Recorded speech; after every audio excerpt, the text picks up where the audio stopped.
Hello friends, आज हम लोग महत्वपूर्ण जो भी संविधान संशोधन है वो पढ़ेंगे।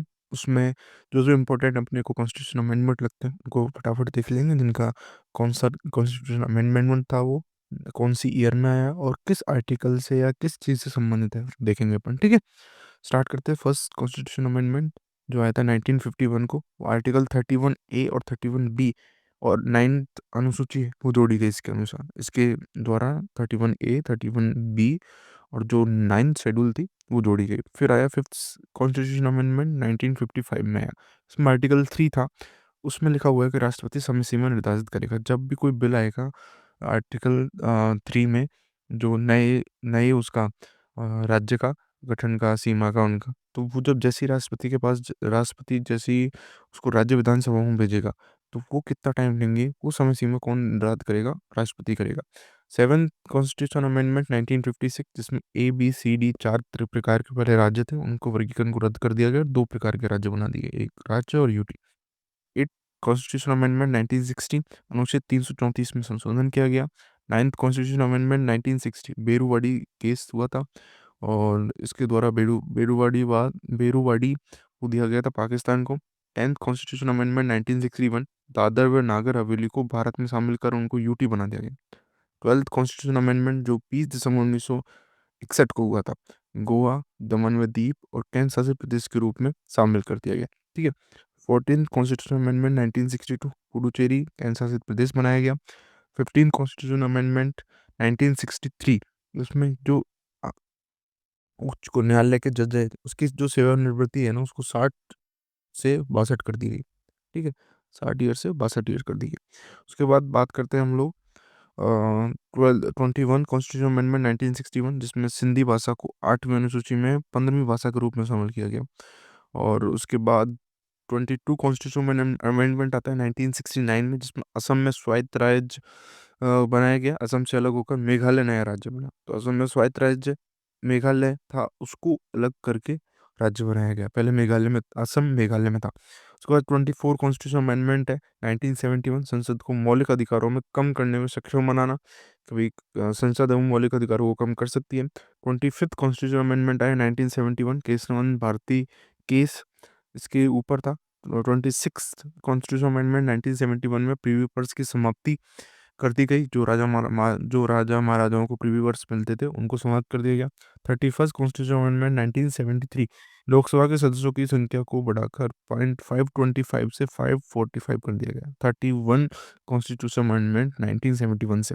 फिर 35 की बात हम लोग बात करते हैं 1975 में हुआ, जिसमें भारत संघ में सिक्किम के समावेश के लिए नियम और शर्तें बनाई गई कि सिक्किम को शामिल किया जाए। फिर 36 कॉन्स्टिट्यूशन अमेंडमेंट हुआ 1975 में, जो सिक्किम को भारत का 22वां राज्य बनाया गया।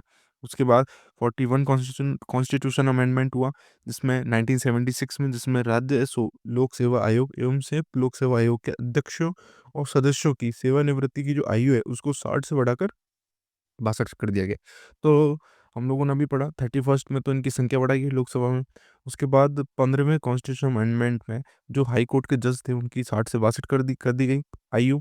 और 41 कॉन्स्टिट्यूशन अमेंडमेंट में 60 से 62 कर दी गई एसपीसी और जेपीएससी की जो भी अध्यक्ष और सदस्य थे उनकी सेवानिवृत्ति की आयु।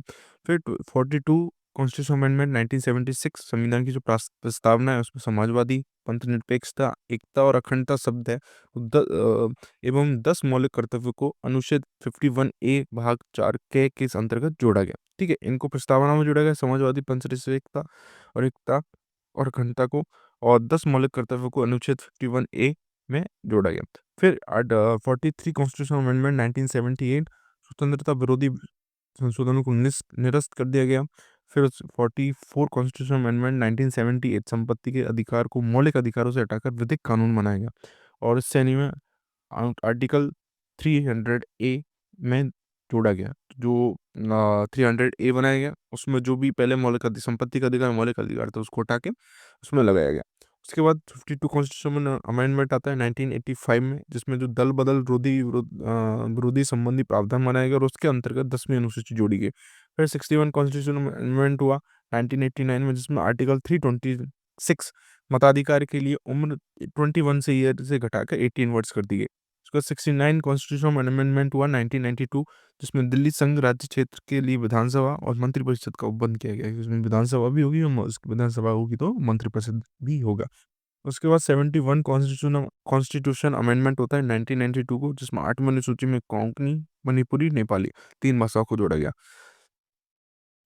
उसके बाद 73 कॉन्स्टिट्यूशन अमेंडमेंट होता है 1992, जिसमें पंचायती राज संस्थाओं को संवैधानिक मान्यता मिली और आर्टिकल 243 से लेकर 243 नए तक 11वीं अनुसूची जोड़ी गई। 11वीं अनुसूची जोड़ी गई और 243 से लेकर 243 नए तक आर्टिकल जोड़े गए। उसके बाद 74 कॉन्स्टिट्यूशन अमेंडमेंट होता है 1993 में, जिसमें शहरी संस्था और नगर पालिका को संवैधानिक मान्यता दी गई और 12वीं अनुसूची को जोड़ा गया, जिसमें 243 तय से लेकर 243 6 तक के जो अनुच्छेद थे वो जोड़े गए। फिर 77 कॉन्स्टिट्यूशन अमेंडमेंट होता है 1995 में, जिसमें आर्टिकल 16 में नई धारा 4A जोड़ी गई। आर्टिकल 16 में नई धारा 4A जोड़ी गई।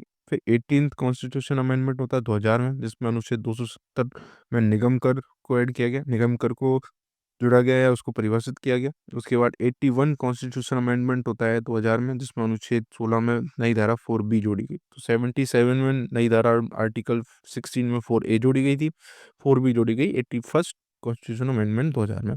उसके बाद हम लोग बात करते हैं 84 कॉन्स्टिट्यूशन अमेंडमेंट की 2002 में, जिसमें परिसीमन आयोग का गठन किया गया। 86 कॉन्स्टिट्यूशन अमेंडमेंट 2002 में 6 वर्ष से 14 वर्ष तक के सभी बच्चों के लिए निःशुल्क तथा अनिवार्य शिक्षा का प्रावधान किया गया।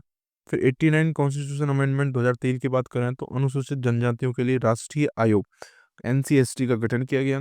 91 कॉन्स्टिट्यूशन अमेंडमेंट 2003 की बात करें तो मंत्रिपरिषद का आकार को सीमित कर दिया गया, जिसको लागू हुआ था 1 जनवरी 2004 से। 1 जनवरी 2004 से लागू हुआ।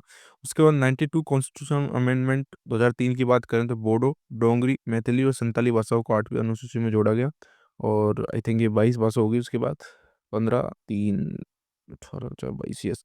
फिर 93 कॉन्स्टिट्यूशन अमेंडमेंट 2006 की बात करें तो सरकारी और निजी शिक्षण संस्थानों OBC के लिए 27% आरक्षण की व्यवस्था की गई।